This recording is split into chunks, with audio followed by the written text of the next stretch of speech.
Hi everyone. Okay, where were we? Bishop f3 is what Kasparov has just played, and we just had a look at why bishop takes a1 is a bad idea for Speelman.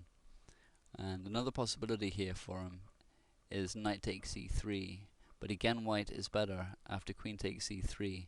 And now if bishop takes a1, then white has a winning position after queen takes a7, king g7, again to make space for the black king to escape.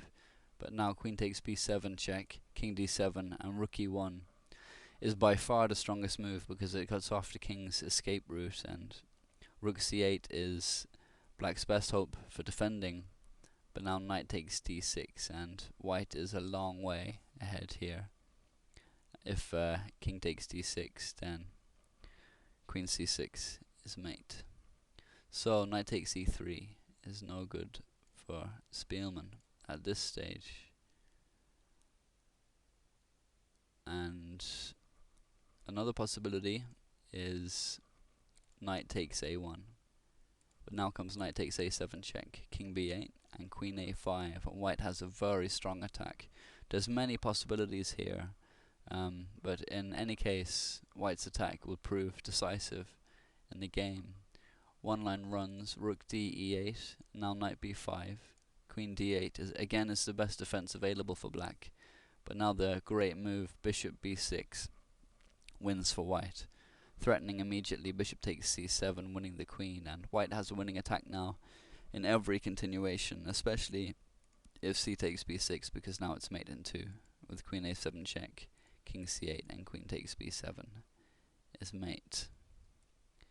So, luckily for Speelman, he didn't go for any of those continuations, and d5 is what he did play, which isn't the best defensive move, but it will win some material, and he can hardly be blamed for wanting good counterplay as opposed to having to fend off a Kasparov attack for the entirety of the middle game. And in case you're wondering, the best defensive move was rook d e8. So d5 anyway. Now bishop takes d5 and knight takes a1. Speelman finally accepts the offered material, and it's best to take the rook with the knight. If instead bishop takes a1, now comes knight takes a7 check, king b8, rook b1, b6, and queen a5. Again with a winning attack for white, with sacrifices will just finish off black altogether. So knight takes a1 is the correct way to take the rook. And now Kasparov played knight takes a7 check, king b8, and queen b4, which is by far the strongest move in the position, and now white is easily winning. Speelman had presumably seen this coming but miscalculated.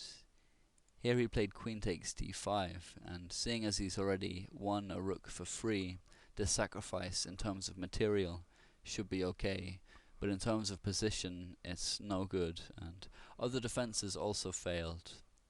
For example, if c5, now comes bishop f4 check with a force mate in 6.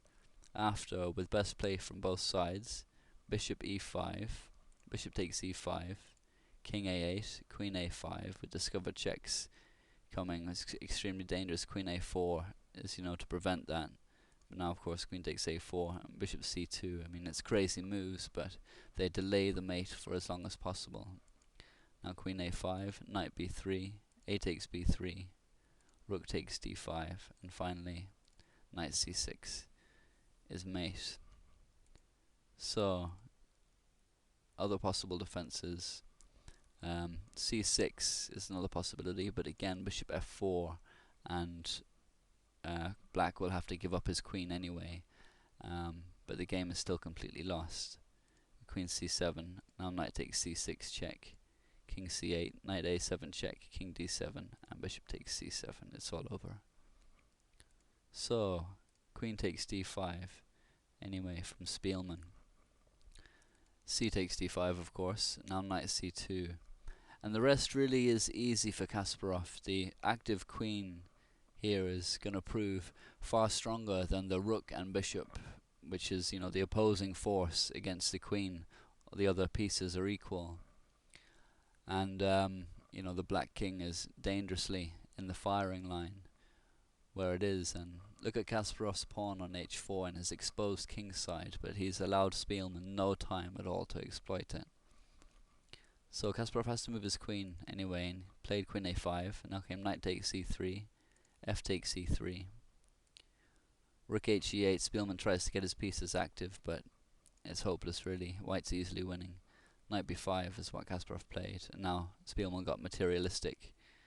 It was a very bad idea. Rook takes d5, and now queen takes c7 check, king a8, queen a5 check, and Speelman resigned because he saw that he's going to lose even more material. There's no way to avoid it. For example, if king b8 was his only move, and now queen a7 check, king c8, queen a8 check, king d7, queen takes b7 check, king e6, knight c7 check, king e7, knight takes d5 check, etc.